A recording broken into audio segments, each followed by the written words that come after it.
Buenas noches. Bienvenidos a una sesión más del diplomado virtual organizado por el Instituto de Llure. Mi nombre es Rosario Palacios Meléndez y quiero darles la bienvenida a todos los participantes de provincia que están adscritos a la participación virtual de este diplomado. El tema del cual les voy a hablar el día de hoy es el de la tipicidad. Lo primero que tenemos que dejar claro es que la tipicidad tiene como idea básica que es aquella categoría del delito que trata de comprobar que la acción analizada, en el caso concreto, se corresponde de modo exacto con lo regulado por el legislador.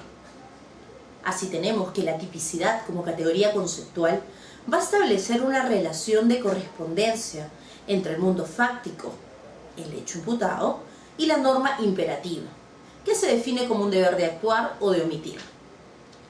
Es por ello que en algún momento Carl Binding dijo en Die Normen que el delincuente en realidad no viola la norma, sino que la cumple.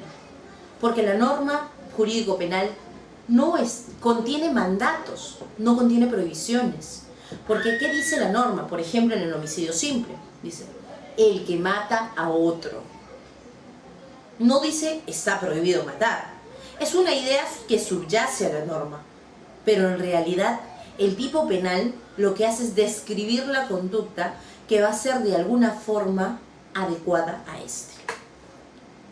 La tipicidad como categoría del delito se compone de dos dimensiones fundamentales. La primera, la tipicidad objetiva, y la segunda, la tipicidad subjetiva. Dentro de lo que es la tipicidad objetiva, tenemos que en ese nivel se va a analizar si la acción objetivamente considerada se corresponde con exactitud a aquello que está regulado de modo abstracto en la norma penal. En cambio, en la tipicidad subjetiva, se va a analizar si el autor ha tenido conocimiento y voluntad de realizar aquello que ha realizado y que se encontraba descrito en la norma penal. La categoría de la tipicidad expresa así las exigencias del principio de legalidad para el funcionamiento del derecho penal. ¿Qué quiere decir esto? Que el tipo penal se muestra como un tipo de garantía, cumpliendo la función de garantía, porque el Estado no solamente debe proteger al ciudadano mediante el derecho penal, sino también del derecho penal. Y una forma de que el Estado le dé protección al ciudadano es estableciendo el principio de legalidad, que se muestra como aquel principio que va a limitar el ius puniente. Y la concretización del principio de legalidad no es otra que la tipicidad descrita en la norma penal. Y hablando de tipos penales, podemos dividirlos según el modo de definición de la acción prohibida o mandada en delitos de lesión y delitos de peligro, y en delitos de resultado o de mera actividad. Respecto a los delitos de lesión o delitos de peligro, va a ser que según el tipo penal esté definido como exigencia un resultado lesivo o un riesgo. Nos vamos a encontrar que si el tipo penal exige un resultado lesivo, va a tratarse de un delito de lesión. Pero si es que el tipo penal exige un riesgo para su concretización nada más, estamos ante un tipo de peligro. Un ejemplo clásico de delito de lesión viene a ser el homicidio. Y un ejemplo clásico de un delito de peligro viene a ser, por ejemplo, la conducción en estado de ebriedad. Dentro de lo que son delitos de peligro, vamos a tener también delitos de peligro concreto y delitos de peligro abstracto, la cual a su vez va a permitir la diferenciación de los tipos penales. Y es aquí precisamente, en el tema de los delitos de peligro abstracto, en donde la función garantizadora del tipo penal, la función garantía de la cual hablamos hace un momento, empieza a perder sentido. ¿Y por qué pierde sentido la función garantizadora? Porque la asunción acrítica y sin fundamento alguno de establecer tipos penales de peligro abstracto de modo mayoritario permite en muchos casos el adelantamiento de punición mediante el derecho penal. Y ya no estamos castigando resultados, sino actos preparatorios que luego son tipificados como delito.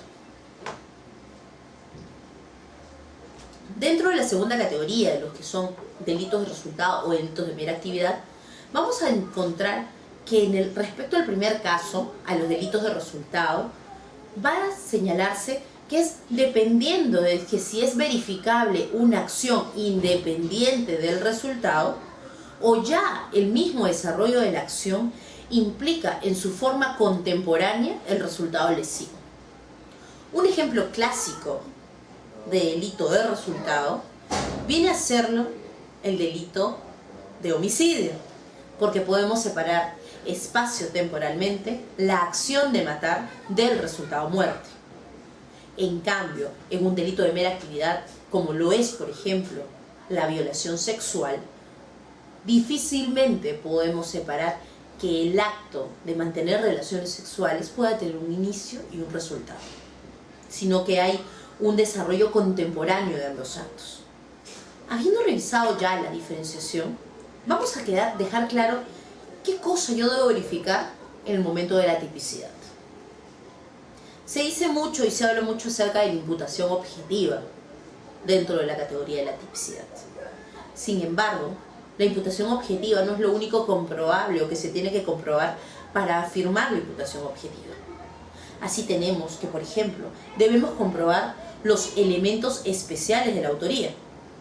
Si bien es cierto, la mayoría de tipos penales del Código lo que hace referencia es a un autor que puede ser cometido por cualquiera, a un autor genérico, no hablamos de tipos especiales.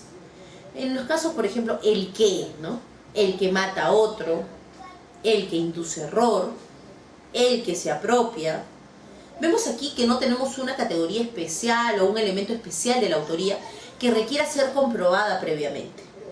En cambio, también el Código Penal mantiene elementos especiales de autoría que van a fundamentar el contenido de la tipicidad objetiva. Así tenemos, por ejemplo, el funcionario público, el deudor, el acreedor, el padre. Entonces, para poder nosotros afirmar la imputación objetiva, no solamente tenemos que hablar de la categoría de imputación objetiva, sino que tenemos que verificar también la concurrencia de un elemento especial de autoría. Posteriormente a haber comprobado el elemento especial de la autoría, también tenemos que verificar que se hayan cumplido los elementos descriptivos y normativos particulares de tipo penal. Por ejemplo, la ajenidad en el hurto, como un elemento normativo. Por ejemplo, la apropiación, la comprobación de cosa, la comprobación de bien mueble, la comprobación de la situación de la patria potestad, la comprobación de que un dinero tiene el carácter de caudal público, la comprobación de todos los elementos que describen el tipo penal. Entonces, habiendo verificado los elementos especiales de autoría, habiendo verificado los elementos descriptivos y normativos del tipo penal, recién ahí pasamos a analizar si en el caso concreto concurre lo que es la imputación objetiva. Dentro de los elementos de autoría, como ya les mencionaba, vamos a encontrar delitos especiales propios, delitos especiales impropios, que van a tener que de algún modo ir desarrollándose, ir analizándose. Porque ¿qué va a pasar? Si es que no se analizan los elementos de autoría, yo no voy a poder señalar categóricamente que el delito se ha cometido. No voy a poder señalar categóricamente que la tipicidad se encuentra comprobada, por más que pueda hablar quizás de una imputación objetiva. Dentro de la categoría de imputación objetiva, previamente además, se tiene que hacer una comprobación de la causalidad. Y aquí nos trae a la luz lo que vienen a ser las teorías causales. La equivalencia de las condiciones o teoría de la condición, la teoría de la causalidad adecuada, la teoría de la relevancia típica. Veamos cada una de ellas para poder entenderlas.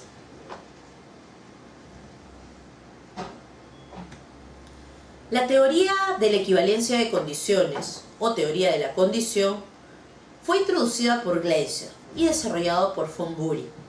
¿Qué significa esto? Toda condición es equivalentemente causa, si al suprimirla hipotéticamente, el resultado desaparece. ¿Qué significa? Por ejemplo, un hombre llega a su casa, encuentra a su mujer con otro, la mata, lo mata. ¿Qué será causa de ese resultado? Y no me pueden decir la infidelidad, esa no es la respuesta. ¿Qué causará ese resultado? Aquello que suprimido mentalmente. Por ejemplo, si suprimimos mentalmente la acción de matar del esposo enfurecido, tenemos que él fue la causa del homicidio. Pero ¿y si suprimimos mentalmente la cama en la cual lo estaban haciendo? El carpintero que la construyó también sería causa del homicidio. Ilógico, ¿no? Es que ese era el problema. La teoría de la equivalencia de las condiciones no tenía límites y podías irte hasta el infinito. Podías llegar hasta Adán y Eva. Entonces, ¿qué significa? Significa que la teoría de la equivalencia de condiciones no nos sirve para poder delimitar qué hecho puede ser atribuido a una persona. Frente a estos problemas surge la teoría de la causalidad adecuada. Esta teoría fue fundada por von Kries. ¿Qué nos dice? La condición debe ser adecuada al resultado según la experiencia general. Pero nuevamente nos encontramos con imprecisiones, porque si bien una acción tiene que ser adecuada al resultado, ¿cuál sería esa acción adecuada? ¿Qué es lo adecuado? ¿Quién determina la experiencia general? Entonces, nuevamente ante estos problemas, ante estos vacíos que tienen estas teorías causales, surge la teoría de la relevancia típica. La teoría de la relevancia típica va a ser desarrollada por Mesmer. ¿Y qué nos dice? Que esta teoría se centra no en la esencia meramente causal, sino en la relevancia típica de la condición que se analiza y que se imputa al autor. Entonces, nosotros vamos a ver que de alguna u otra forma las teorías causales trataron de dar respuesta a cómo es que una conducta se puede imputar a un resultado.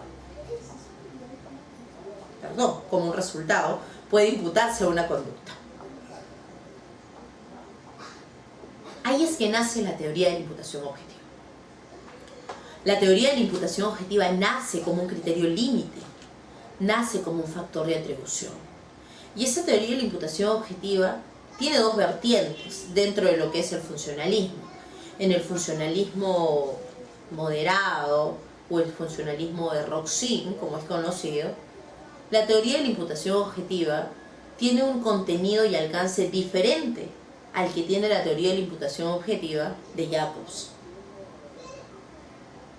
Vamos nosotros a verificar cuando analicemos las categorías de la imputación objetiva, por ejemplo, que dentro de lo que son niveles de la teoría de imputación objetiva, en Roxin, va a desarrollarse de modo diferente al de Jacobs. Por ejemplo, dentro de lo que es la teoría de la imputación objetiva, tenemos la imputación objetiva de Roxin. ¿Qué nos dice la teoría de la imputación objetiva de Roxin? Que se podrá imputar objetivamente el resultado si es que se da una creación de un riesgo no permitido, que a su vez se realice en el resultado y que se encuentre dentro del alcance del tipo. ¿Qué quiere decir esta fórmula? Por ejemplo, en el caso de creación de un riesgo no permitido, el hecho de que una persona dispare a otra está creando un riesgo no permitido. A su vez, si es que la persona muere, producto de este disparo, vamos a encontrarnos que ese riesgo se realizó en el resultado. Y a su vez, si es que este resultado muerte se encuentra dentro del alcance del tipo. Para ver el tema del alcance del tipo, precisamente, por ejemplo, podemos tener el caso de que aquella persona A mata a B, B al morir, un familiar suyo llama a la mamá de B y le dice: su hijo ha muerto. La mamá muere producto de un paro cardíaco ante la noticia. ¿Significará esto que la muerte de la madre de B podrá ser atribuido objetivamente a A? La respuesta es negativa, porque el tipo penal de homicidio no busca proteger o no busca prohibir la muerte de la madre que se entera de la muerte del hijo, sino solamente la muerte del hijo. No se encuentra dentro del alcance del tipo. El elemento de creación de un riesgo, según Roxin, lo va a empezar a analizar desde un punto de vista no positivo sino negativo. Va a responder a la pregunta de cuándo yo niego o afirmo la existencia de la imputación objetiva. Y para eso utiliza 4 criterios dentro de lo que es creación de riesgo. Borremos esto. Tenemos el primer criterio, que es la disminución del riesgo.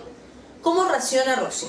Dice, si es que un riesgo, en vez de aumentarlo o en vez de crearlo, yo lo disminuyo, el resultado que se produzca por la disminución de ese riesgo no puede ser atribuido objetivamente a mi persona. ¿Qué ejemplo utiliza para esto?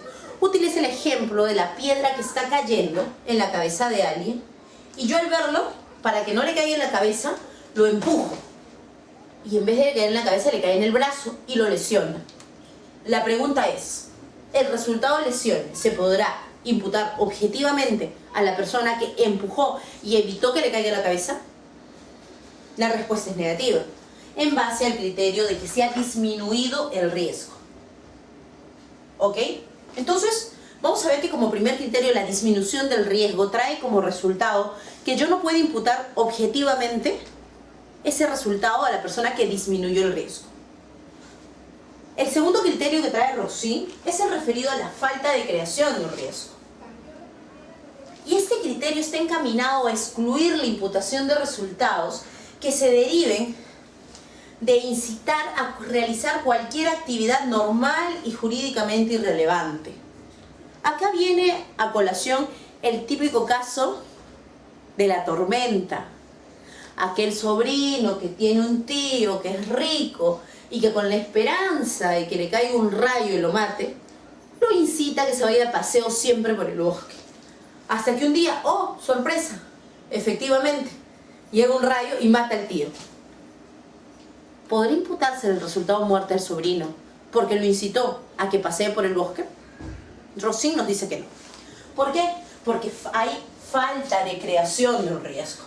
Y la falta de creación de un riesgo no permitido lleva a que no se puede imputar el resultado muerte. O, en todo caso, cualquier tipo de resultado. Entonces tenemos que Roxin habla de disminución del riesgo, falta de creación de un riesgo, y también tenemos el tercer supuesto, que es el caso de los cursos causales hipotéticos. ¿Qué es un curso causal hipotético?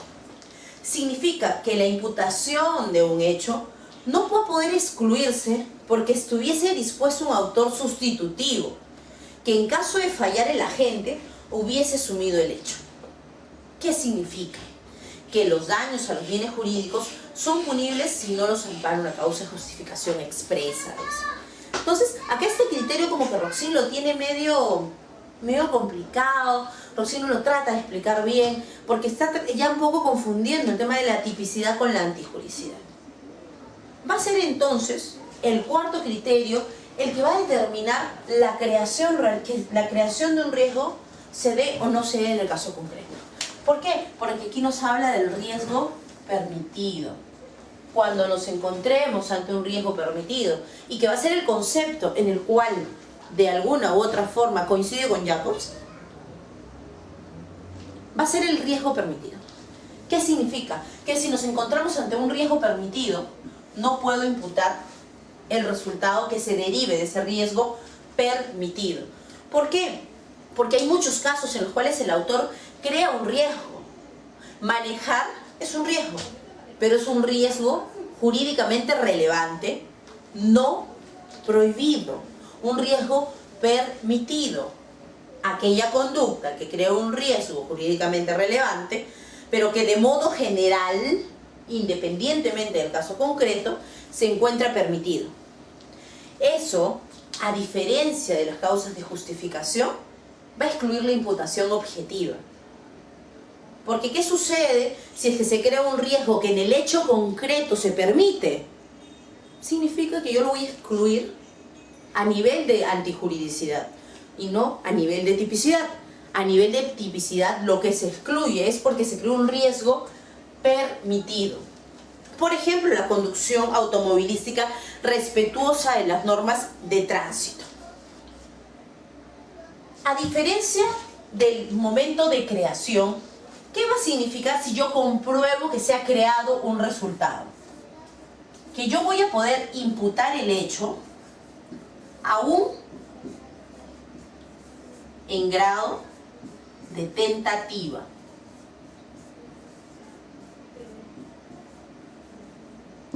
Si yo compruebo en mi primer nivel de imputación objetiva, voy a poder imputar el resultado en grado de tentativa. A diferencia de que si compruebo el segundo nivel. Si yo compruebo el segundo nivel, vamos a verificar que ya no solamente va a ser en grado de tentativa, sino en grado de consumación.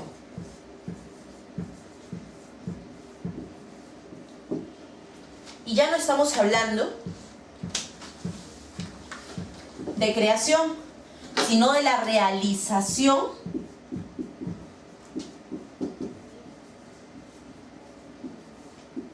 de ese riesgo no permitido creado. Ok, entonces tenemos que no solamente basta la creación de un riesgo no permitido. El segundo nivel de la imputación objetiva es que este riesgo no permitido se realice en el resultado. Para que Roxin analice este supuesto, también hace uso de los casos en los cuales se va a excluir la realización del resultado. El primer supuesto es específicamente la falta de realización.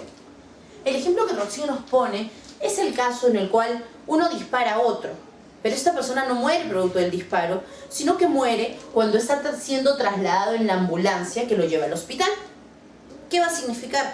Que a la persona que disparó no se le puede atribuir el resultado muerte como un hecho consumado, sino como un hecho de tentativa nada más. Ese resultado muerte fue producto de la desgracia. Sin embargo, Roxin se pone a analizar qué sucede en el caso de que efectivamente no se le cause la muerte, pero llegando al hospital, debido a su carácter o a su constitución, que se bajaron sus defensas, la persona muere producto de una infección. ¿Se podrá imputar el resultado muerte a quien disparó inicialmente? Roxin dice que sí, si es que se comprueba que esta adquisición de la enfermedad precisamente fue derivada de la constitución de la persona, de la baja de las defensas que se debió al disparo. Entonces finalmente sí nos encontramos ante una realización, la cual se va a excluir si es que falta la realización. Otro supuesto de exclusión de la imputación objetiva va a ser la exclusión de aquellos resultados que no se encuentran cubiertos por el alcance del tipo. Acá el caso que nos pone es el caso de los ciclistas. Esos ciclistas que tienen la obligación de llevar las luces prendidas. Acá, por ejemplo, ¿no? Tenemos ciclista A, ciclista B y ciclista C. El ciclista C tenía la obligación de llevar sus luces prendidas, pero no las llevaba. El ciclista B tenía la obligación de llevar sus luces prendidas, pero tampoco las llevaba. El ciclista A también tenía la obligación de llevar sus luces prendidas, pero tampoco la llevaba. Entonces, los tres estaban creando un riesgo no permitido. La creación de este riesgo no permitido llevó a que el ciclista C falleciese, porque no había podido ver ni al ciclista B ni al ciclista A. ¿A quién se le tendría que imputar el resultado muerte? ¿Al ciclista B o al ciclista A? Según esta teoría, el tipo penal que buscaba, por ejemplo, que el ciclista A mantenga sus luces prendidas, era para poder advertirle al ciclista que venía detrás, el B, la existencia de el peligro de que esté andando. Sin embargo, la norma no establecía que el ciclista A debía advertir al ciclista C. Por lo tanto, quien respondía según el alcance del tipo es el ciclista B.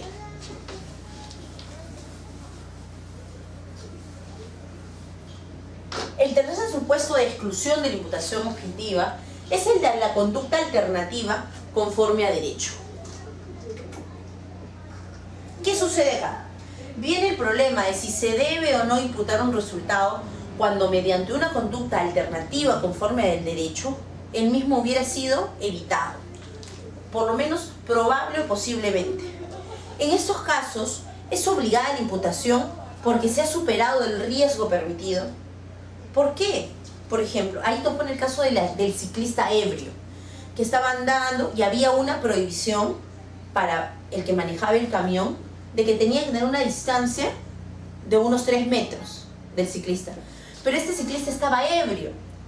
Entonces, ya sea que el camionero se haya mantenido en los 3 metros, o como sucedió en el caso concreto, a solamente 1 metro, y que logró que se chocara y muriera, entonces aquí realmente el camionero incrementó el riesgo, y ese riesgo se realizó en el resultado.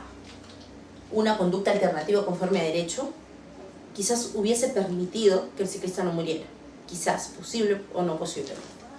Entonces, estos son los 3 supuestos que excluyen la realización. ¿Y qué significa que se excluye una realización? ¿Que se excluye la comisión del delito? ¿Que ya la conducta es atípica? No. La exclusión de la realización solamente lleva a que el caso pueda ser castigado en caso de tentativa, si es que se niega la realización. En cambio, si es que se afirma la realización, check. Vamos a tener que no solamente se castiga en grave tentativa, sino como delito consumado.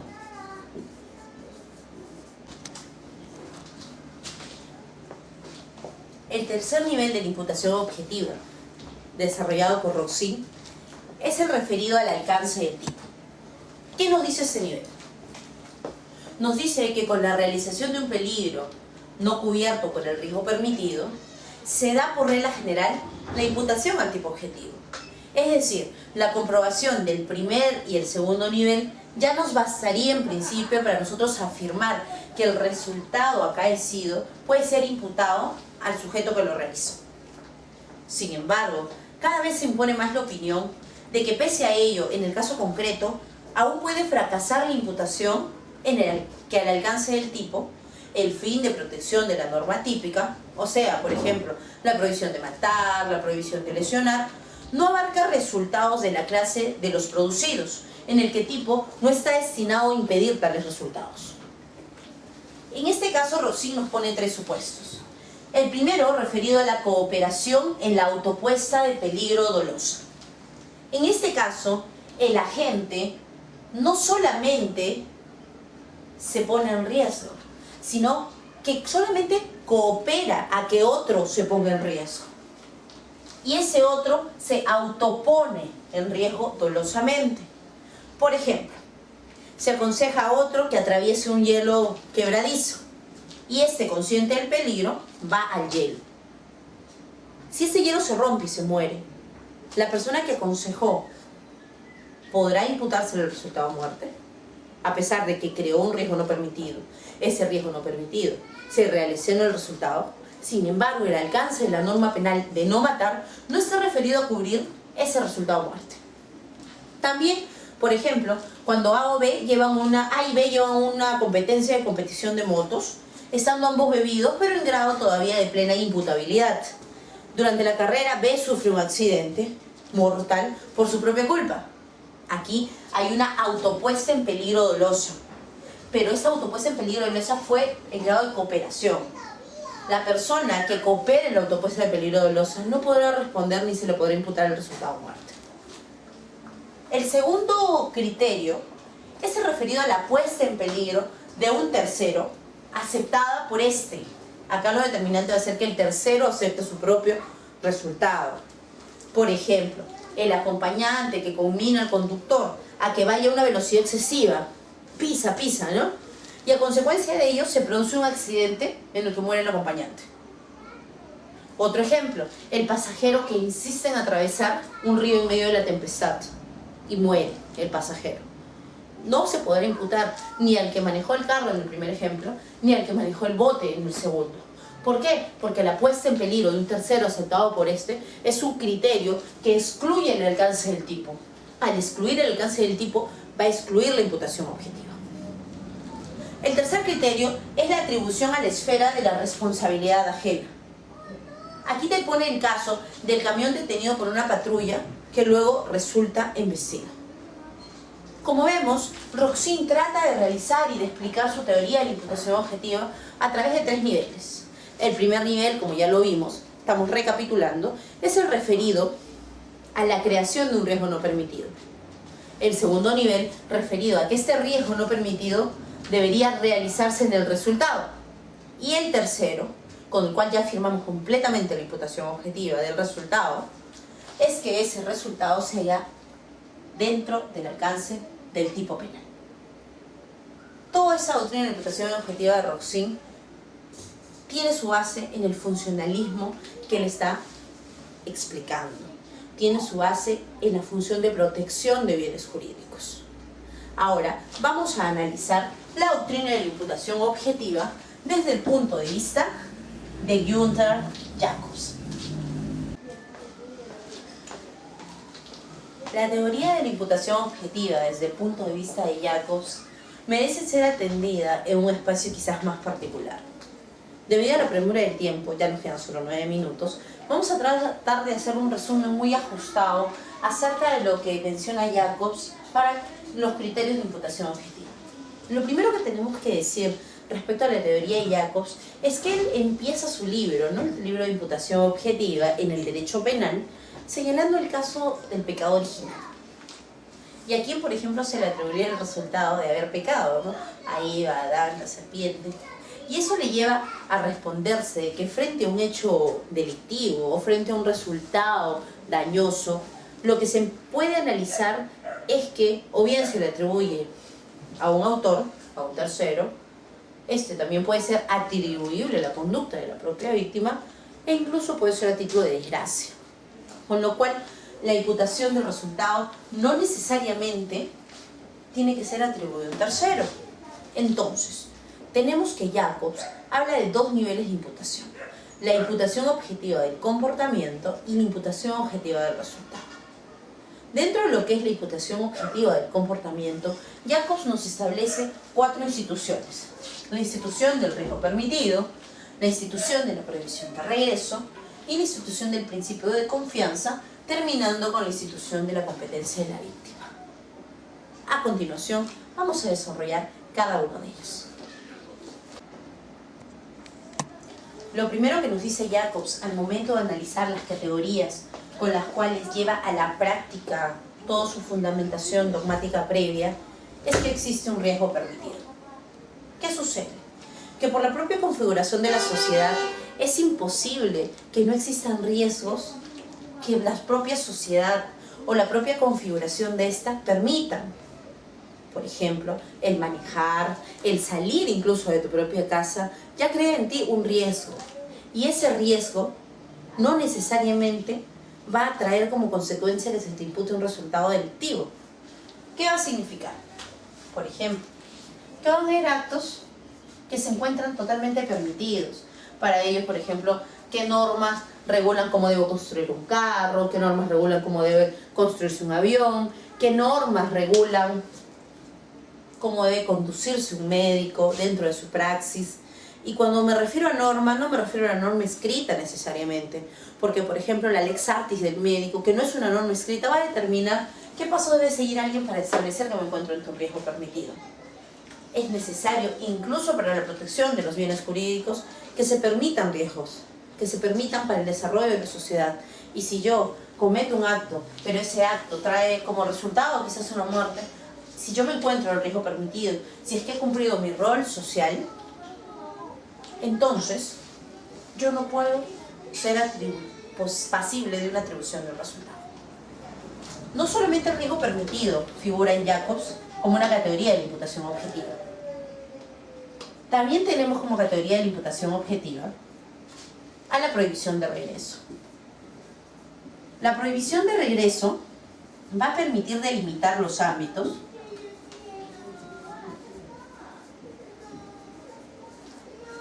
de la autoría y la participación. Y aquí viene el caso de cómo yo califico la conducta de aquel que participe en la comisión de un delito. Por ejemplo, yo como autor voy a una panadería y le digo al panadero: véndeme 5 basas de pan, pues le voy a echar veneno para matar a mi suegra.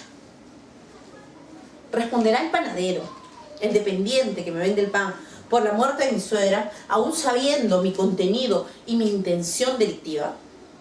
Jacobs nos dice que no. Existe una prohibición de regreso. Porque tiene que haber un límite en la participación.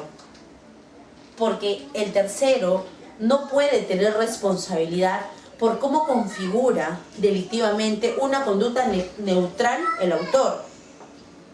El tercero no va a responder del hecho del autor si es que la conducta que desarrolló es neutral. ¿Y qué entendemos por conducta neutral?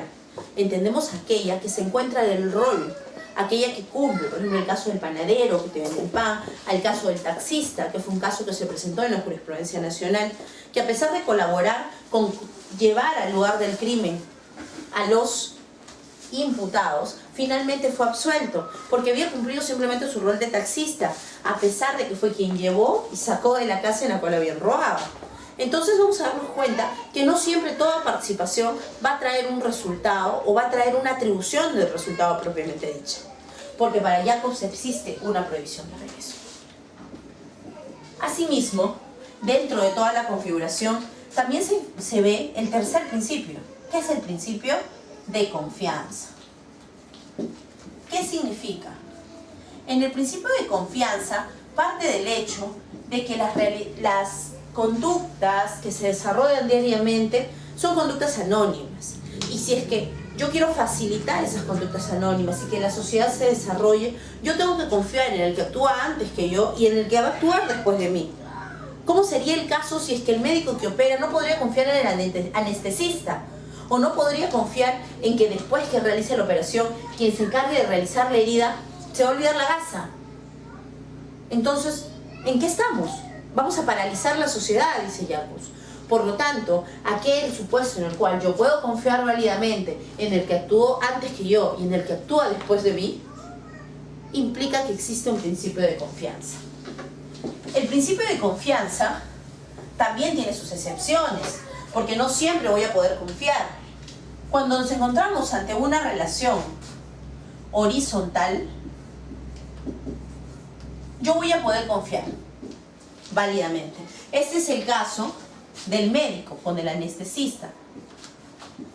Pero ¿qué sucede si es que la relación no es horizontal, sino es vertical? Y acá tenemos al médico nuevamente y la enfermera.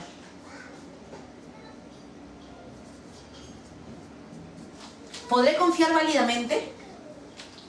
¿Podré confiar válidamente en que la enfermera, por ejemplo, evite un resultado? Jacobs nos dice no. En relaciones verticales, el principio de confianza no opera totalmente, sino que yo debo tomar mis precauciones.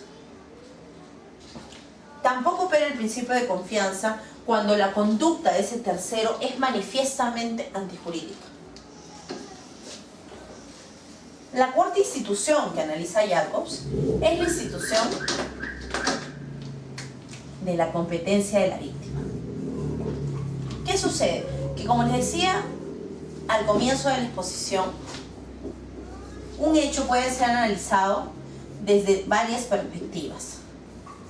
Provisionalmente, por ejemplo, cuando sucede un hecho, puede ser atribuido a un autor, o este hecho puede ser atribuido a un tercero, o este hecho puede ser atribuido a la desgracia.